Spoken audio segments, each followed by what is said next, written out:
Сайн байцгаана уу? Шинэ өдрийн мэнд Narcissist Ego podcast тантай хамт. За өнөөдрийн дугаараараа trauma bond буюу сэтгэгцэн эмээгийн 7 үе шатны талаар ярина. За хэрвээ та trauma bondтай байгаа бол за ямар үе шатанда явж байгаа мэдснээр та үүнээсээ гарах арга замаа муу олж болно. За хэн нэг нь таныг үг хэлээр, үйлдэлээр удаа дараалан өчнөө гомдоож таныг таагүй байдалд хүргээд байх чинь та энэ хүнтэйгээ байсаар байд энэ хүнээсээ салж явж чадахгүй.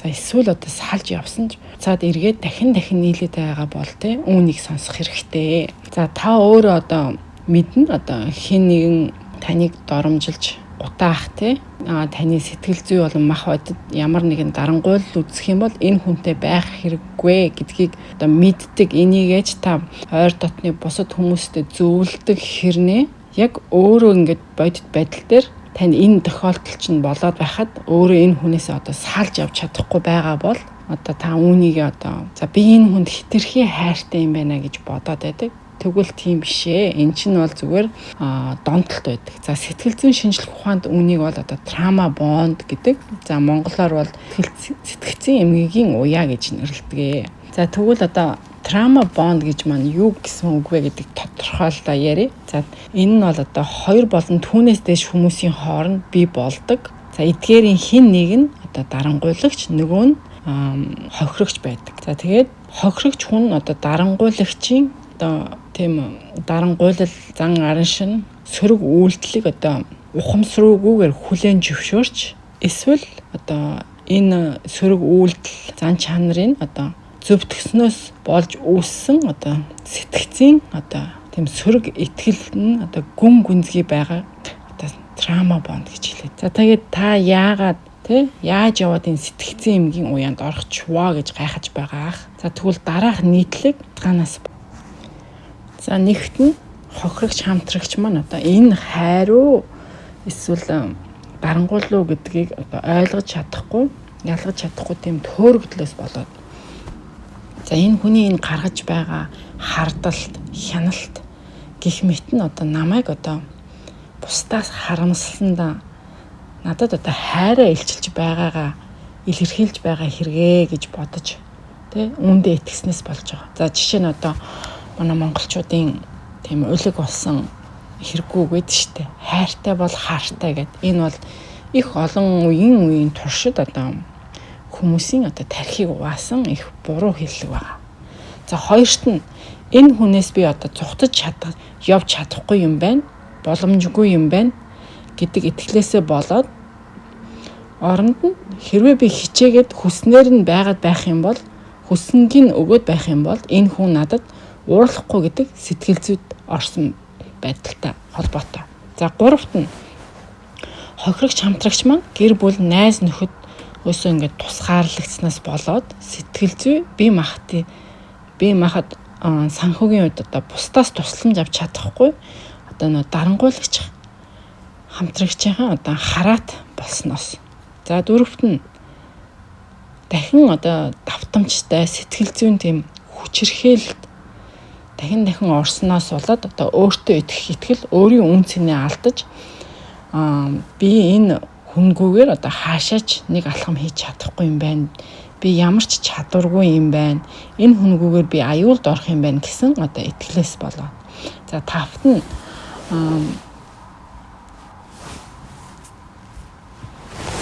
ингэж доромжлуулж дарлуулж байгаа нь миний буруу, би буруу юм хийсэн юм чинь.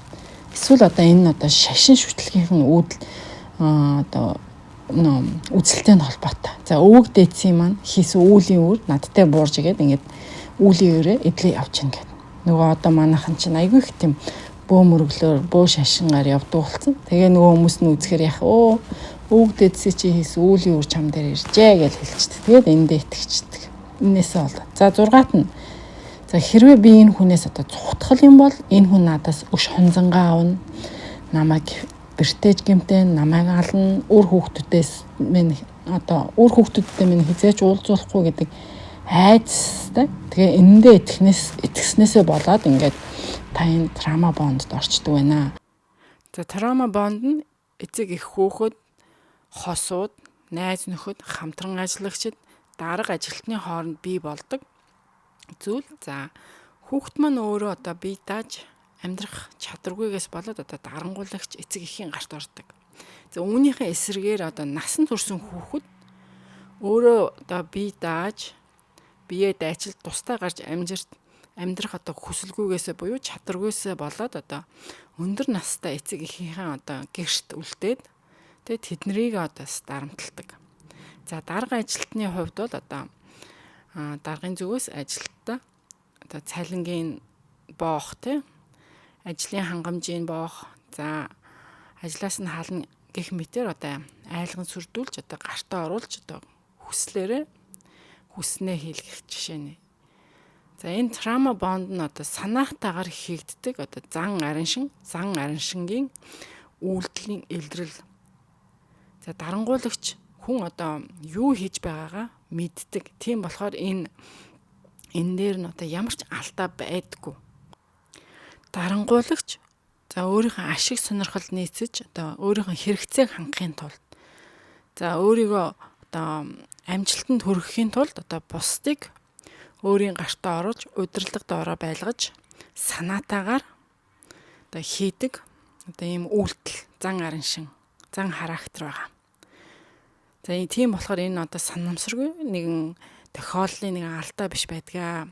За мэдээж дарангуулагч одоо үүнийг хийхийн тулд их системтэй үйл ажиллагаа төлөвлөгөөтэйгээр баг хийж одоо хажуудах хүнээ trauma bond оруулж одоо өөрийн гартаа оруулдаг байх нэ. За ингээд 7 үндсэн одоо үе шатыг ярив.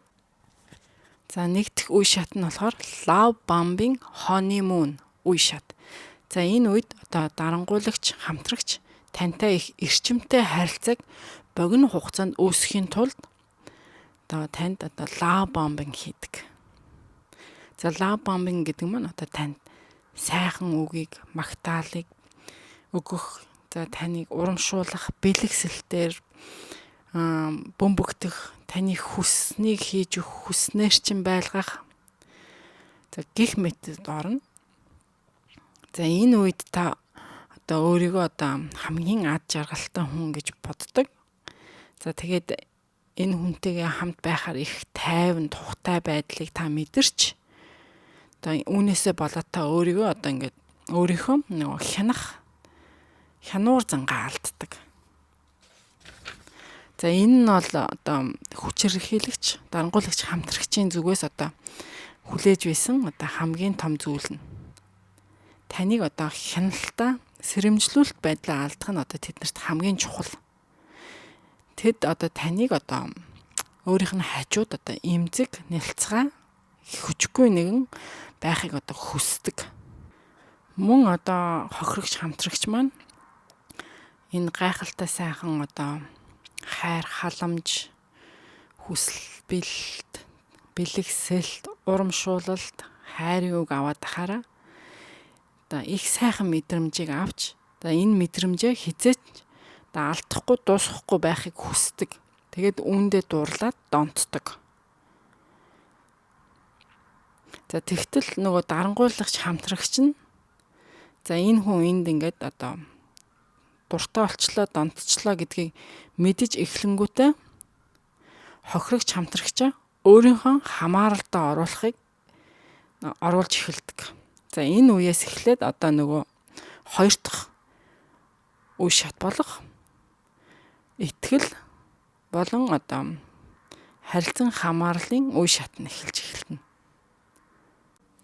За энэ үед одоо дарангуулагч хамтрагч нөгөө хамтрагчтай одоо нэг гэрт нүүж орохыг санал болгоно. За ингээд нэг гэрт нүүж орснороо одоо хохирогч хамтрагч маань одоо энэ хүнээс одоо амархан зугтаж явж чадах боломжгүй болчихж байгаа. За ингээд улмаар одоо ажилласаа гарч гэртээ суу, би чамайг одоо бүх зүйлээр хангана гэж одоо толгойг нэргүүлээд одоо өөрийнхөө одоо хараат болгодог санхүүгийн хувьд за мөн удалгүй одоо нөгөө найз нөхөд гэр бүлээс нь одоо холдуулж тэг чамд бол биел байхад болно гэдэг тийм одоо мэдрэмжийг өгдөг. За энэ үед одоо дарангуулагч хамтрагч маань одоо тийм нөгөө учиргүй гартаа оруулаад ингээ гарынхаа хуруугаар хөдлөөд удирдаад байдаг тийм зан чанараа гаргадаггүй. Арай эхлээгүй байдаг энэ үед. Гэхдээ нөгөө танд өгөөд байдаг байсан, урд нь өгөөд байдаг байсан нөгөө love bomb гэдэг юм нь одоо бүр огт алга болцсон байдаг. За нөгөө дарангуулагч хамтрагч нь нөгөө хохирогч хамтрагчаасаа чи надад үнэнч байх ёстой гэдгийг их хүсдэг. За үүнийгээ ч ойрхон танаас жижиг зүйлээр шалгадаг. За тэгээд та энэ яг миний одоо үнэнч байдал эргэлзээд байдیں гэдэгт одоо тий тодорхой хэмжээгээр одоо сэрэл өдөл авна шүү дээ. Тэгээд энийг одоо арилгахын тулд та одоо ингээд үнэнчээ батлаад ингээд хүссэн минь хийгээд ингээд яваад идэг. Ингэснээр одоо та удалгүй одоо ингээд ийм нэг дадал зуршилтай болчдөг байхгүй юу? Энийг л хүснийг л өгөөд ах хэрэгтэй юм байна гэдэг. Ухамсаргүйгээр ийм дадал зуршилд орчдөг. Ийм юм таныг ингээд дасгалжуулаад оруулцдаг.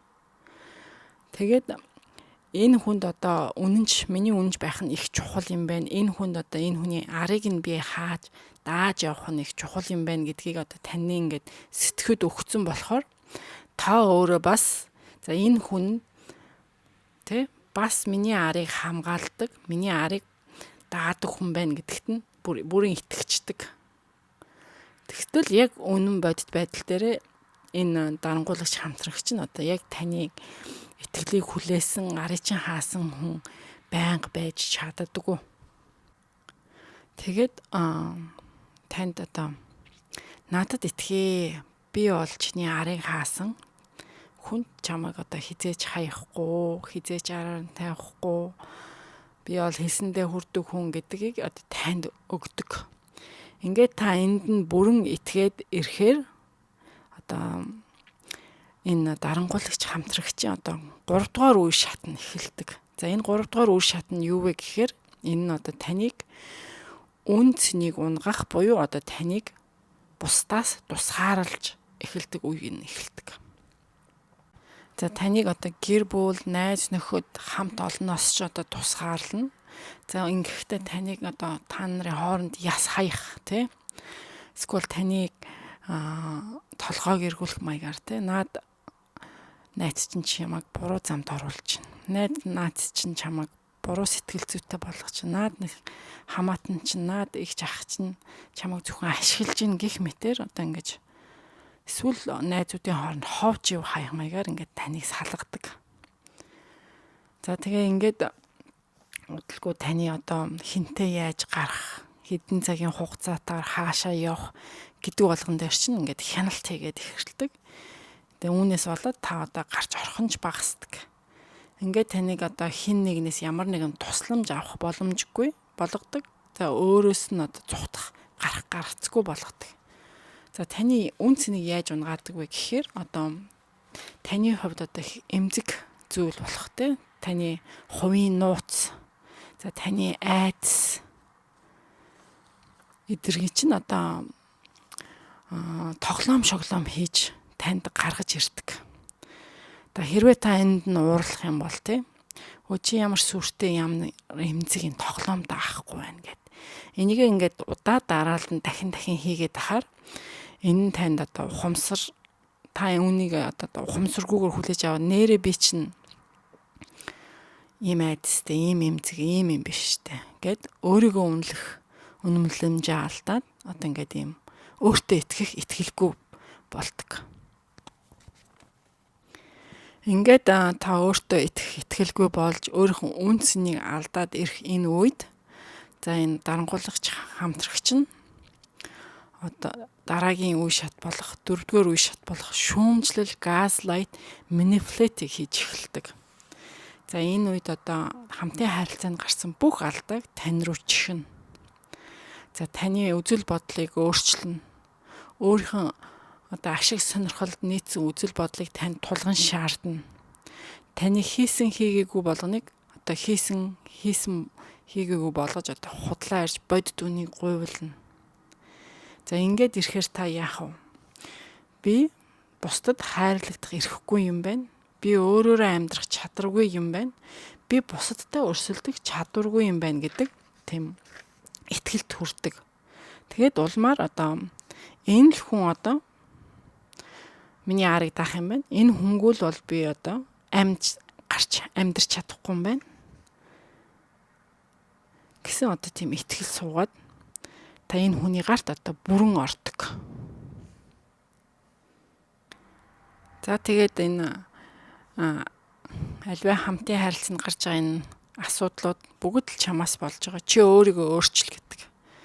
Тэгээ юун таныг одоо байгаагаар чинь хинбэ гэдгээр чинь хүлээж авах битгийл таныг одоо ингэ цаг тутамд, улирал тутамд тэр дарангуйлагч хамтрагч нь өөрийнхөө одоо зан аршиндаа хүртэл тохируулаад чи надад тохируулаад ингэ хувирч өөрчилж бай гэдэг шаардлагыг тавьдаг.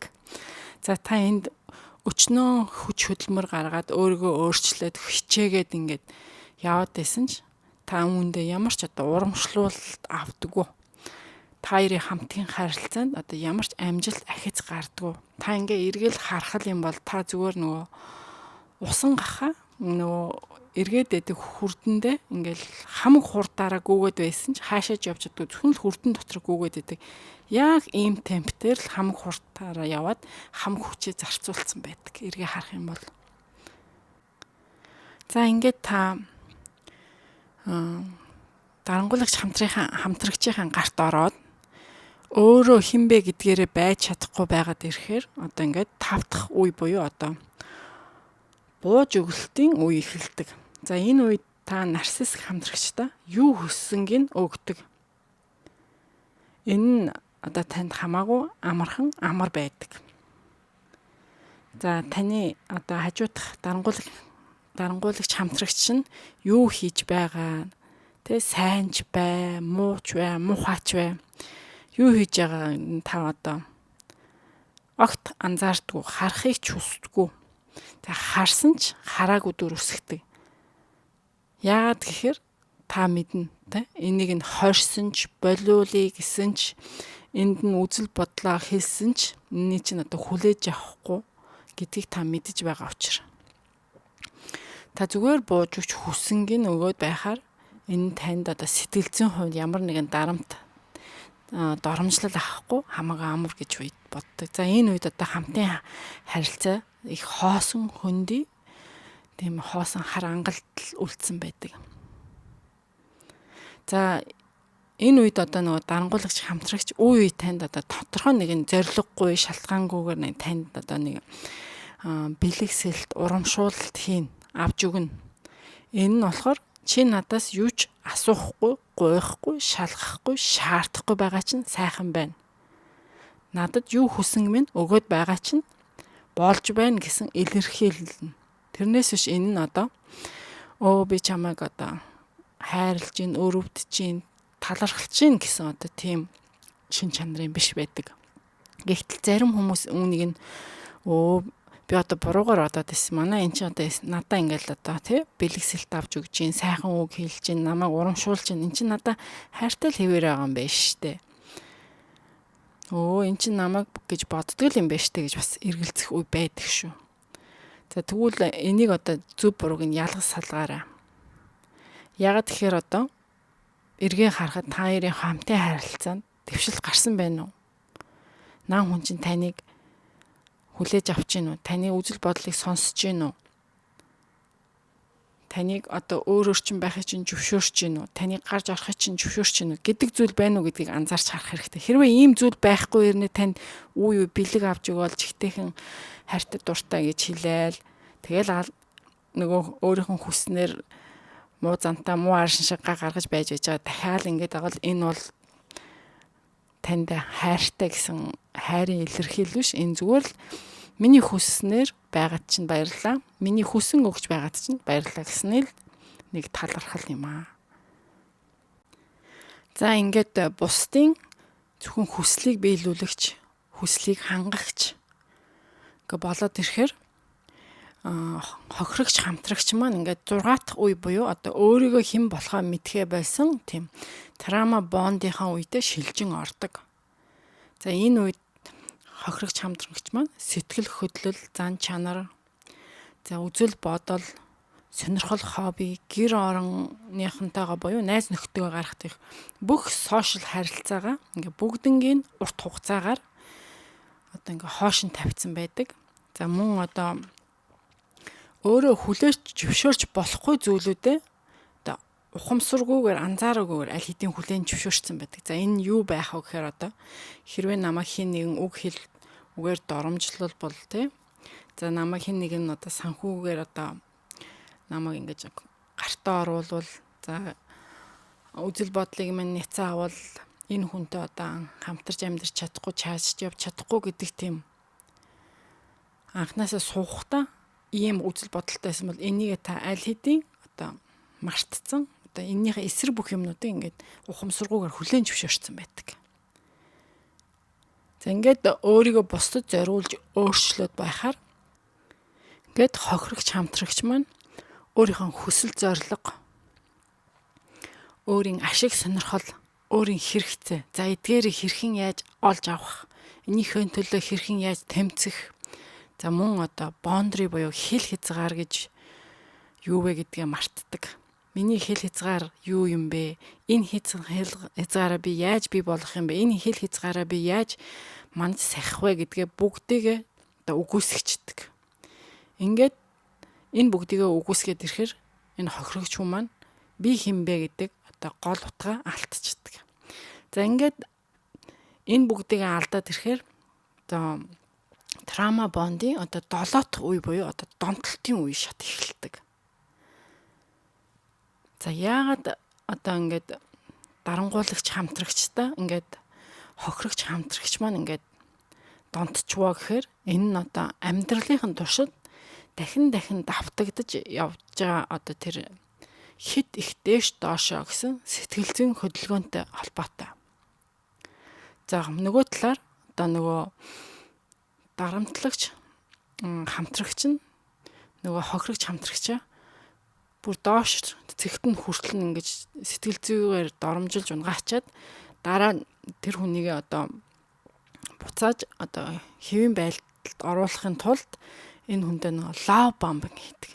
Тэгтэл энийг нөгөө хохирогч хамтрагч маань ингээд ялгаж салгаж харж чаддгүй болцсон байдаг. За үүнээсээ болоод ингээд донтолтонд ордог. За ямар ч хүн одоо бусдад за ялангуяа хань ижил гэж одоо авч суусан хамтрагчтай доромжлуулаад байхыг хүсдэггүй те. Хамтран хосууд одоо яг ижил эрэхтэй байхыг хүсдэг, бие биедээ өгөө аваатай байхыг хүсдэг, харилцан бие биендээ буулт хийж байхыг хүсдэг. Гэтэл дарангуулагч хамтрагч нь энэ бүгдийг нөгөө хохирогч хамтрагчаасаа хасцсан байдаг. Тэгээд ингээд хохирогч хамтрагч маань ингээд хамгийн доод түвшиндээ ингээд очиод байж байтал нөгөө дарангуулагч хамтрагч нь одоо буцаад таны хэвийн байдалд чинь оруулахын тулд ингээд лав бомб хийдэг. За энэ лав бомб нь одоо яг таны хүссэн хийж өгөх, хүссэн үгийг чинь хэлэх, за бэлэгсэлд авч өгөх. За юу байдیں те? Одоо массаж хийж өгөх юм уу? Одоо яа дээ? Юу ч байж болно.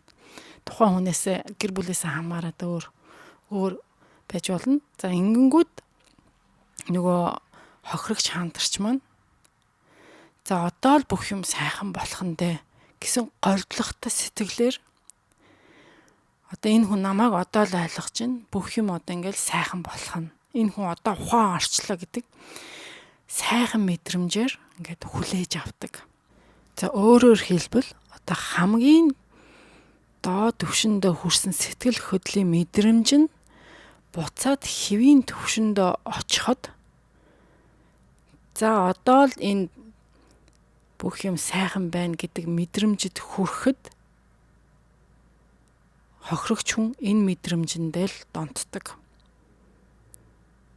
Хохирогч хүн тэр хамгийн доод түвшинд байгаа мэдрэмжэндээ донтдгүй шүү. Одоо л сайхан боллоо гэсэн хэвийн түвшиндээ очих тэр мэдрэмжэндээ л донтдог. За хохирогч хамтрагч маань одоо энэ хэвийн сайхан өдөр тутмын амьдралын сайхан мэдрэмжийг зөвхөн одоо сэтгэл хөдлөлийн доод төвшөндөө хүрснийхаа дараагаар маш хэрчмтэйгээр мэдэрдэг. Учираас үүндээ ингээд донтчдаг. Тэгээд ялангуяа энэ мэдрэмжийг нь зөвхөн дарангуулагч хамтрагчаасаа авдаг. Тэгээ энэ дарангуулагч хамтрагчтай одоо ингээд донтоод энэ хүнээсээ ингээд салж чадахгүй сэтгэл зүйн трама бондтой болоод сэтгэл зүйн эмгэгийн уяатай болчдөг. Тэгээ энийгээ та ухамсаргүйгээр ингээд хүлээн зөвшөөрсөн байдаг. За тэгтэл ингээд зөв харилцаатай гэр бүлийн одоо амьдрал ямар байдаг вэ гэхээр өдөр болгоны одоо энэ хэвийн сайхан одоо мэдрэмж нь он жил, сар, өдөр, хэдэн жилээр ингээд нэг төвшөндөө ингээд үргэлжлүүлэл явж яадаг. За энэ хэвийн сэтгэлзүйтэй гэр бүлийн одоо баяр баясгал нь одоо нэг төвшөндөө байдаг. За хэрвээ эдгээр хүмүүс нь одоо аялал жуулчлалд явах юм уу, өөр газар явах, за шинэ хүүхэдтэй болох, за шинэ ач гучтай болох гэх мэт нь одоо энэ хүмүүсийн одоо spice буюу одоо тий sparkle буюу одоо амар ад жаргалынх нь одоо дээд төвшин байхгүй юу. Тэгтэл хохирогч хамтрагчд зүгээр л бусдын одоо хэвийн амьдралын сайхан мэдрэмж нь одоо энэ хохирогч хамтрагчтай хамгийн тийм spice тий spice sparkle амьдралынх нь од нь байгаа болохоор ингээд энэ хүнд одоо энэ зүйлтэй донтоод ингээд энэ хүндээ ингээд донтоод та энэ хүнээсээ салж чаддгүй. За салсан ч гэсэндээ эргээд буцаа нийлээд байдаг. За трама бондо эртхэн одоо үе шатан дээр нь одоо таньж мэдээд таслах юм бол энэ нэлээд амархан байдаг. За хамгийн эхний үе шат болох ламп бомбинг буюу хооны мөн үе шатан дээр одоо хинч энийг одоо эрүүл бус харилцаа байна гэж одоо олж харж чаддгүй. Яагаад гэвэл бүх шинэ харилцаа одоо ламбомбонгаар эхэлдэг учраас. За дараагийн үе шат болох одоо итгэлцэл харилцан хамаарал буюу одоо таныг одоо үе тэнгийнхэн найз нөхөд одоо гэр бүлээс ч одоо яг юм тусгаарлах энэ үед та энэ өөрийгөө одоо эрүүл бус харилцаанд байна гэдгийг одоо олж харж чадна. Энд бол үнэхээр олон red flags байдаг. Тэгээ энэ үедээ та энэ хүнээсээ одоо харилцаагаа тастаад энэ харилцаанаас гарснараа та өөрийгөө одоо энэ трама бонд оруулахгүй байж болно. Энийг ялангуяа одоо тэр нөгөө таныг manipulate буюу gaslight хийдэг тэр үеэс өмнө болж хийвэл та их амархан энэс гарч чаддаг. За энэс хойш үед одоо трама бонд үед орцсон хүмүүс яах вэ гэхээр энтгэр хүмүүст одоо тодорхой хэмжээний мэрэгжлийн сэтгэл зүйчийн одоо тусалцаа хэрэгтэй байдаг. За тэгэхээр хүн болгонд одоо ингээд сэтгэл зүйчдэр очиод ингээд тусалцаа авах боломж байдгүй тий. Тийм болохоор одоо YouTube-ээр одоо явагдаж байгаа энэ сэтгэл зүйн подкастуудыг сонсоод та өөрийгөө ингээд тий энэ трама бондоосаа салгаж гаргаж болно. Эхний ээлжинд та яах вэ? Өөрийнхөө би төрөлх хинбэ? Миний зан чанар, миний одоо сэтгэлийн хөдлөл, миний хүсэл мөрөөдөл, зорилго юу вэ? Миний одоо хэл хязгаар юу вэ? Би одоо хэрэгтэй зүйлээ яаж олж авах вэ гэдг дээр ингээд эхлээд багаар ажиллаад та өөрөө энийг сэргээгээд одоо гэр бүлийнхэнтэйгээ холбоогоо сэргээд, найз нөхдөйгөө холбоогоо сэргээд тэдгээр хүмүүсээс зохих тусламжаа аваад, дэмжлэгээ аваад ингээд энэ трама бонднаас багаар алхамар гарч болно. За гэвтэл одоо хүссэн хүн болго энэ одоо энэ токсик харилцаа, нарциссик харилцаа энэ трама бонднаас явъя гэсэн ч тодорхой нэгэн шалтгаанаар одоо явж болж чаддггүй тий. Тэгвэл яах вэ? Энэ хүнтэйгээ одоо цаашид өргөжлүүлж амьдахаар одоо болсон бол яах вэ гэхээр за энэний өмнөх дугааруудад одоо ийм нарциссик, токсик хүмүүстэй одоо хэрхэн яаж үг хэл амаа ойлголцож харилцах вэ гэдэг одоо дугаар байгаа. Тэрийг орж үзээрэй. Мөн одоо энэ хүнтэйгээ одоо амьдрахаар шийдсэн бол одоо нарциссик, токсик хүнтэй амьдрахаар болсон бол одоо 8 алтан дүрмийг мөрдөх тийм дугаарыг оруулсан байгаа. Тэр дугаарыг олж үзээрэй. Ингэснээрээ та энэ хүнтэйгээ одоо тодорхой хэмжээгээр зохицоод амьдраад явж болно. За тухлан сууж цагийг хамтдаа өнгөрөөсөнд баярлалаа. Ингээд дараагийн дугаар хүртэл түр баяртай.